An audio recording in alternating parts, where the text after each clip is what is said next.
Welcome to the Butterfly Effect. I'm Chris Horner. This is stage 14 of the Tour de France, brought to you by Bicycle, the largest global marketplace for pre-owned bikes with over 20,000 high-quality pre-owned and refurbished bikes available. Bicycle connects the buyers and sellers to make the process of buying and selling bikes safe, easy, and convenient. Remember, if you're selling a bike, to use the code ButterflyEffect24 for 0% seller fee. Now, let's get into today's stage 14. It's the first of the big back-to-back mountain stage starting here at the 24 Tour de France. We got three big-time hitters with Tadej Pogačar, Jonas Vingegaard, and Remco Evenepoel. Primoz Roglic dropped out of the Tour de France after he crashed a couple stages back, but with the three big-time hitters and one Carlos Rodriguez from Team Ineos, we got a lot of stuff on the cards to play here for today's stage 14 because it's the first of the mountain stages, like I told you. Now, when we look at the start, before we're getting into the kilometer zero, well, we see Tom Pidcock's COVID positive, so he's out and he's not starting. That means COVID's starting to take effect here. The riders got to start taking it serious, and that's why we start seeing some of the interviews being done with all the masks on their face to try to keep the riders as healthy as possible. When the peloton hits kilometer zero, attacks are starting all over the place. My man Victor Campenaerts and Mathieu van der Poel, along with Jonas Abrahamsen there from X, they're attacking up the road left and right. There's attacks going all over the place, and my man Camp is in most of them. He's throwing down, and EF Education's throwing down a ton. When we start looking at the back of the peloton, though, what's happening back there? Caprio from Arkea Samsic, the rider that crashed yesterday at the finish of the stage, from Lotto Destiny rider coming into him, Max van Gils, well, he's having a hard time right away, and we're only a few hundred meters into the stage. Then once we get a little bit further, well, Caprio's dropping out as Lotto Destiny's on the front attacking left and right. Now, I want to bring up something about the officials on yesterday's stage. When they fined Max van Gils and they threw him a 1,500 Swiss franc fine and cost him 60 UCI points. I don't believe it's fair. Now, they're going to say he tried to crash him, and a lot of people saw the shoulder there from Max van Gils going into the Arkea Samsic rider. All right, it took me all of about 10 minutes to back up the film a couple kilometers, and I'll show you at 2 kilometers to go where I believe it's Capio there from Arkea Samsic, certainly Arkea Samsic rider, putting the shoulder in to the rider just behind Tadej Pogačar. Now, I'll probably call that rider Israel Premier Tech right there. That might be Pascal Ackermann, the sprinter on the stage there, but it's Arkea Samsic putting the shoulder into the rider. I back you up to about 3.5 kilometers ago in yesterday's stage. It's another Arkea Samsic rider making room and pushing his shoulder into the rider to move them out of the way so they can shoot the gap at the back there, the picture slightly over to the right of the peloton. The first one at 2 kilometers ago, that was happening on the left side of the peloton. Now it's happening on the right, but both times by Arkea Samsic.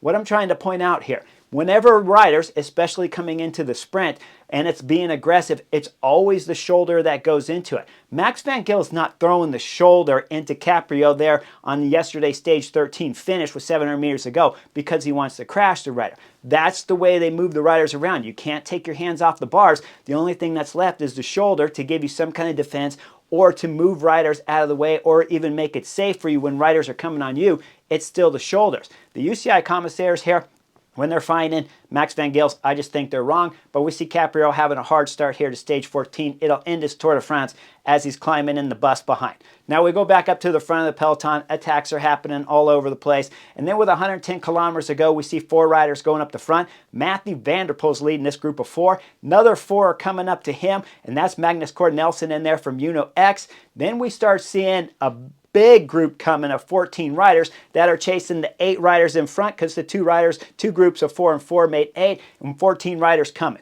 Now what's happening? Well, we see Tadej Pogačar moving over to the right side because he's getting ready to take a nature break. Then we go up to the front of the peloton, and it's Jonas Abrahamsen wearing the KOM jersey. That's on loan from Tadej Pogačar, who's taking a nature break, attacking going up the road. Well, we see the riders come up to him afterwards, and we'll see Bora Hansgrohe yelling at him. We'll see the Astana riders yelling at him. And then, well, if you're sitting on the Chesterfield, you're probably thinking, well, this isn't fair. Maybe he didn't see the riders taking a nature break. Well, let's back up the film and see where Jonas Abrahamsen was while Tadej Pogačar was taking a nature break. Tadej Pogačar is moving over to the right, like I said. Abrahamsen's at the back of the peloton. At the front of the peloton, over to the left side, we'll see that the Pseudo Quick-Step's getting ready to pull over. Abrahamsen's on the left. He should probably see that. But if he didn't see the Quick-Step rider, maybe he would have saw the FDJ rider taking a nature break that's stopping right in front of him. But he didn't see all those, and he's going up to the front driving like crazy. That's why he's getting yelled out by Bora Hansgrohe. Now, after he gets yelled out by those two guys, he's drifting in the back, and it's the sprinter. Mark Cavendish, 35-stage winner here of the Tour de France. He's yelling at Abrahamsen. Then you look over to the right, further up, it's EF Education. That's Alberto Bettiol. He's yelling back there over at Abrahamsen too. And when I remind you guys, if I take you to the front of the Breakaway right now, they got Magnus Cort Nelson, X up there in the front group. So Abrahamsen, I don't know what you're doing. You're a knucklehead at this moment, and that's why everyone in the peloton was yelling at you. Once they finish yelling at you, we look at the guys. At least a third of the peloton's coming back onto the back of the peloton right now. We'll see Tadej Pogačar in the race leader's yellow jersey, who happens to be the KOM jersey wearer too, along with Remco Evenepoel and a third of the peloton coming on the back of the field. So Abrahamsen, big time mistake there. That's why you're getting yelled at. Now, before we go any further, let me give you a 15 commercial break here for Bicycle Lab.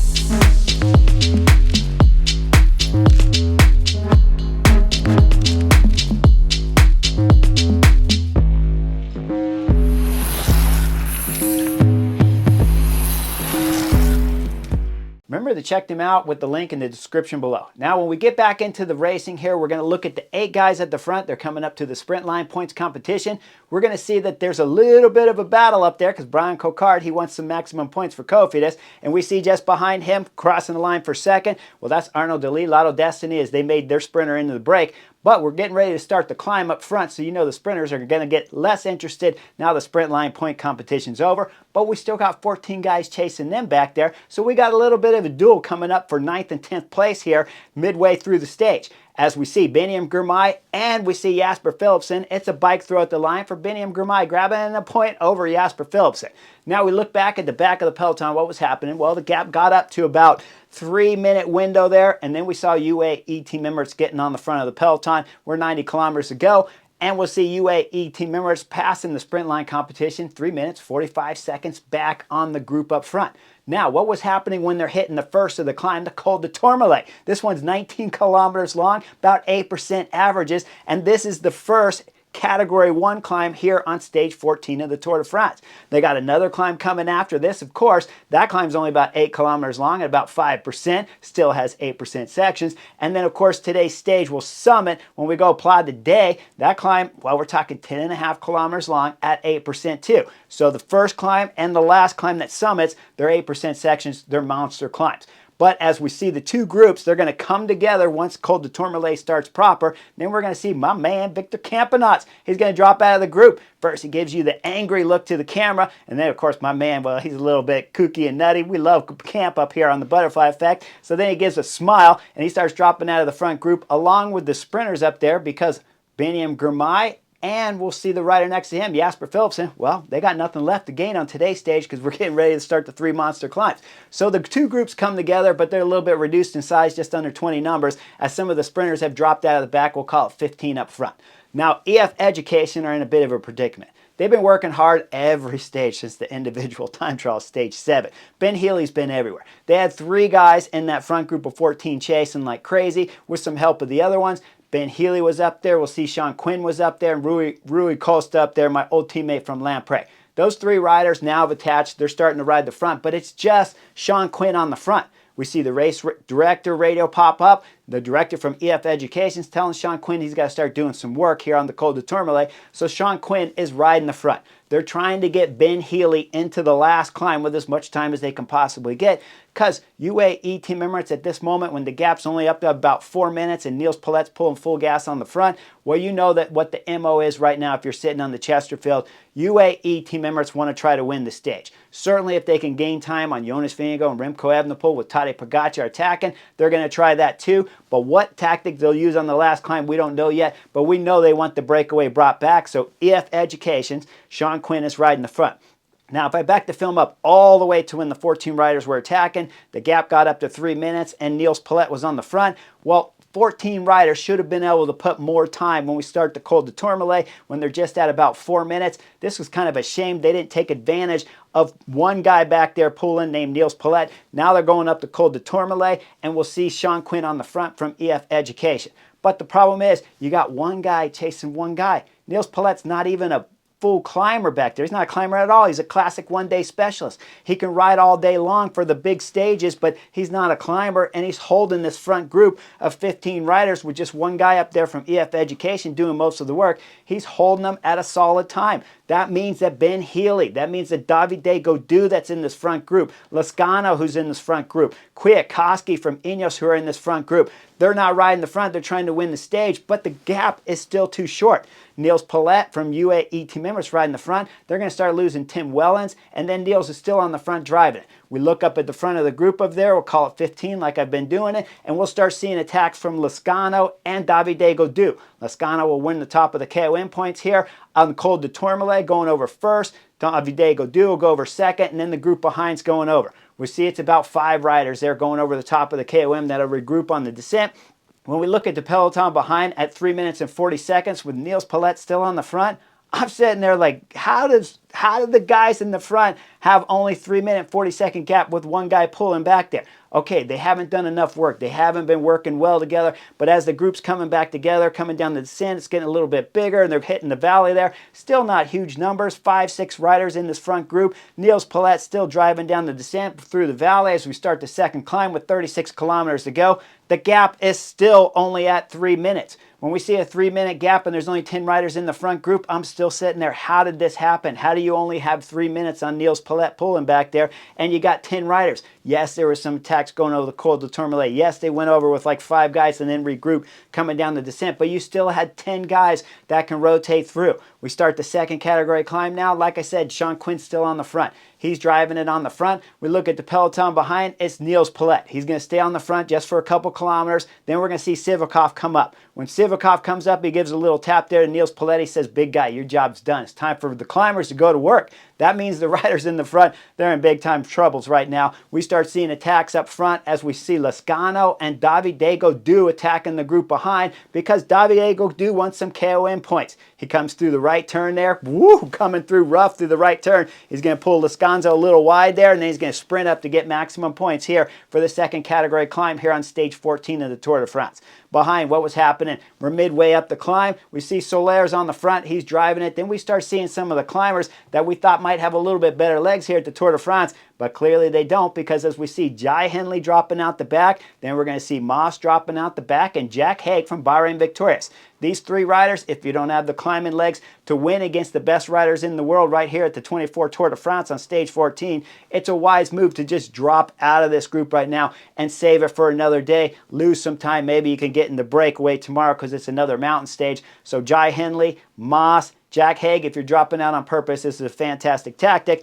But you look up at the front of the group with Soler going full gas. The group's at about 50 riders right now, maybe 45. Soler's driving it, and he's catching remnants of the breakaway guys dropping left and right. Once they reach the top of the KOM, they got the gap down to 1 minute and 15 seconds, and there's only 5 guys from the original breakaway now dropping down the descent as Kwiatkowski's up there dropping through the corners. Lascanzo's on the back of this group of 5. He's a little bit drift off the back, so you know he's not helping to keep the speed fast. But we look at the peloton. Solaire's driving down this descent. He's throwing everything into it because he knows the final climb starts with 10.5 kilometers to go. So Solaire's just got to go into the final climb and do damage control to the breakaway at 5 so he can keep the gap close to that front group. As Solaire's driving it through the last valley before he comes into the final climb, we're at about 13 kilometers to go. You see Solaire flying through the town right now. He's got all the GC teams locked up on his wheel, and everyone's there. Remco Evenepoel's there. Tadej Pogačar's there. Jonas Vingegaard's at the front. Tadej Pogačar staying a little bit further back. Then we go into the last and final climb here with 10.5 kilometers to go. 5 riders in the front group. They got a 1 minute and 20 second gap on the Solaire trained peloton behind that's coming in full gas. as the peloton hits. Soler still staying on the front. We go back up to the front breakaway, guys. Well, we'll see Ben Healy throwing in some attacks, and he's got Davide Gaudu. These two riders are going pull for pull with each other until finally Davide Gaudu pops off from FDJ. He's having a bad Tour de France so far here throughout these first 14 stages. Now Ben Healy's going solo, and he's got just about a minute gap, give or take, on the peloton behind. Soler's going as hard as he can on the front of the peloton. Then Sivakov's going to come up to Soler, and he's going to say, okay, I got this. As Sivakov gets on the front, we start seeing some destruction behind because Egan Bernal's dropping out for Ineos. That means the numbers are getting really limited up in this front group with Carlos Rodriguez because he's got nobody left, right? All the GC guys have dropped. Geraint Thomas is going to be COVID positive, but he still started the day today, but he's no longer in this front group. So with Egan Bernal dropping out, Ilan Van Willer's dropping out at the same time, so the numbers are starting to get reduced as Sivakov's throwing everything into it. Sivakov's going to pull for about a K and a half, and then we're going to see that it's time for Almeida to go to work. As Almeida's slotted up there, they both look at each other. Sivakov pulls off. Job well done as he drops off to the left. Now we're going to see Almeida start adjusting his computer. Up front, the original breakaway guys have been getting caught left and right through here, but we still know Ben Healy's up there solo with about a 50-second gap as Almeida's getting on the front, playing with his computer at this moment. He starts drilling it on the front and just starts stringing it out. Peloton's getting down to 15-20 riders in size as Almeida's doing a fantastic job. We look behind Almeida, it's pseudo quick step there, and we see Jorgensen, Visma Lease bike, Tadej Pogačar, and we see Adam Yates back there with Tadej Pogačar. Behind them is going to be Ineos Carlos Rodriguez. Derek G is still in this front group, and AG2R Felix Gall's in the front group too. Now we're coming into just about 7 kilometers to go. Ben Healy still up the road, and we're going to see a little bit of conversation back there from Adam Yates, and we're going to see it from Tadej Pogačar. Adam Yates is giving the green light of something. We don't know what, but now we're going to find out soon because with just over 7 kilometers to go, Adam Yates throws in attack. He's going solo up the road, looking over his shoulder left and right as he's catching Davide Gaudu. He still has Ben Healy in front of him, but Ben Healy's time's starting to drop to Adam Yates. Now Adam Yates always looking over his shoulder left and right. What was happening in the back of the peloton as Adam Yates is going up the road? Well, alarm bells got to be going off, but not massively going off because Adam Yates is at 7 minutes. But you have to be careful here from the plan of UAE team members. I told you guys way back on stage 11 that they could play some different tactics on those last 4 summit climbs coming into the finish of stage 11 that Jonas Vingegaard won and send Adam Yates up the road. Well, now they're sending Adam Yates up the road right now, and it's under 7 kilometers to go. We look at the front of the peloton. Jorgensen's going to get on the front from Visma Lease bike. He's not panicking. He's setting a nice pace. But we start looking back at the GC guys as this group's getting down to about 15, 16, 17 riders as the guys are struggling coming off the back. We'll see that Jorgensen's riding tempo. Behind him, we got 3 pseudo quick step. Jan Hertz is here. Jan Hertz crashed on the first day before the Tour de France even started. He's up in the front group for pseudo quick step. Landa's up there and Remco Evenepoel's up there, so it's 3 pseudo quick step riders. Now, Hertz is having a fantastic job, but when we start looking further back, we see Jonas Vingegaard's there, Tadej Pogačar's there, Carlos Rodriguez is there, and they're all setting behind Jorgensen, setting pace here. Jorgensen's holding the gap, but losing just a second every once in a while up front to Adam Yates, who's starting to get closer and closer to Ben Healy, so he's got about a 20-25 second gap on the peloton behind. Now we get into 5.5 kilometers to go. Adam Yates is getting closer up there to Ben Healy. He's got him in sight. Now we go back and look at the peloton as Jorgensen's pulling on the front. We're coming under just about 4.5 kilometers to go. Tadej Pogačar throws in an acceleration. Right away, Jonas Vingegaard tries to follow up, but he's already got a gap. Behind Jonas Vingegaard, that's Carlos Rodriguez there. Behind Carlos Rodriguez, it's Remco Evenepoel. He's got his teammate Landa. Right now, if you want to earn your paycheck, Landa, this is the time when you got to get on the front. You got to start closing some gaps, but Landa can't do it, so Remco Evenepoel has to close the gap up to Carlos Rodriguez. He comes around Carlos Rodriguez as he bridges up to the back wheel of Jonas Vingegaard, who still can't close the gap up to Tadej Pogačar. The gap's at about 5-7 seconds right now. Tadej Pogačar's holding Jonas Vingegaard, who's got Remco Evenepoel on his wheel, and Carlos Rodriguez has started to drop back. up front. Now we start looking, as I told you, Ben Healy's gap was dropping down big time. Now we're going to see Adam Yates come in the picture, and we're going to see Tadej Pogačar grab onto Adam Yates' wheel, and Adam Yates is grabbing Ben Healy. 3 riders in the front group, but soon it's going to be 2 because Ben Healy drops quickly from EF Education.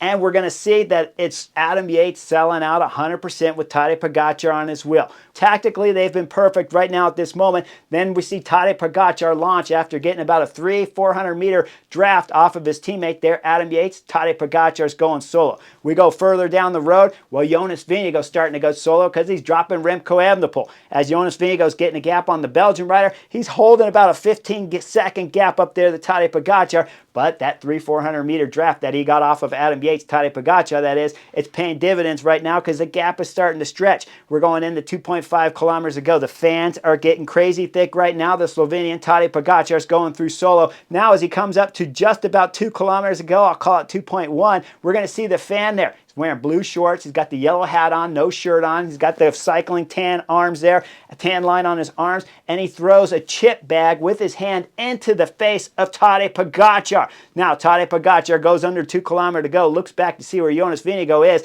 As Jonas Vingegaard's coming up to that same fan, look at this same knucklehead right here, double, triple, quadruple knucklehead right here. Fan sitting on the side of the road. He's throwing chips into the face right now of second place Jonas Vingegaard. Could have taken out Tadej Pogačar at the front. Now he's harassing Jonas Vingegaard here in second. That's about 20 seconds behind Tadej Pogačar. Tadej Pogačar is coming up to the first section where he can finally get a little bit of rest here on Pla de Day as it starts to drop down with 1.5 kilometers to go.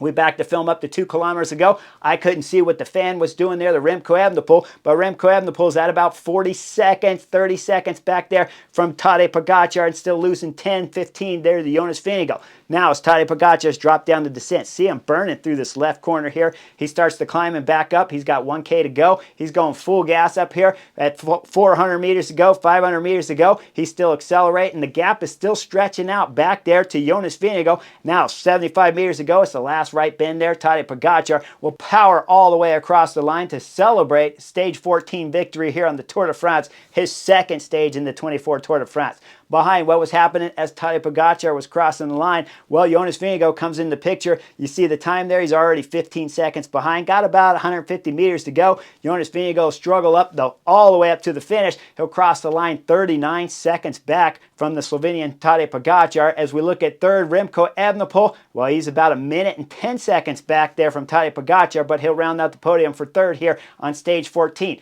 Carlos Rodriguez, Team Ineos, well, he comes through for fourth on the stage, 1 minute and 19 seconds back from Tadej Pogačar.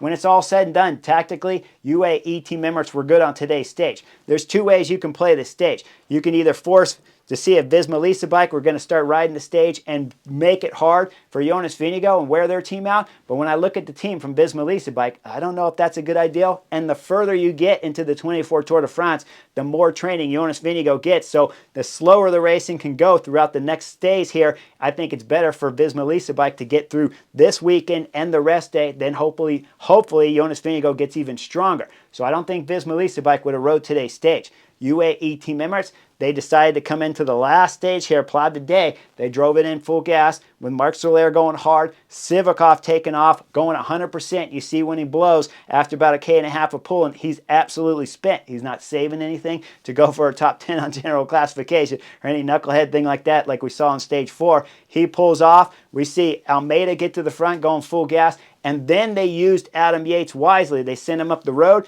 made Visma Lease bike have to get on the front, which leaves Jonas Vingegaard with no super domestique. When Tadej Pogačar attacks, no one back there can do a full pull for Jonas Vingegaard for even 400 or 500 meters. Jonas Vingegaard's in the win the whole time.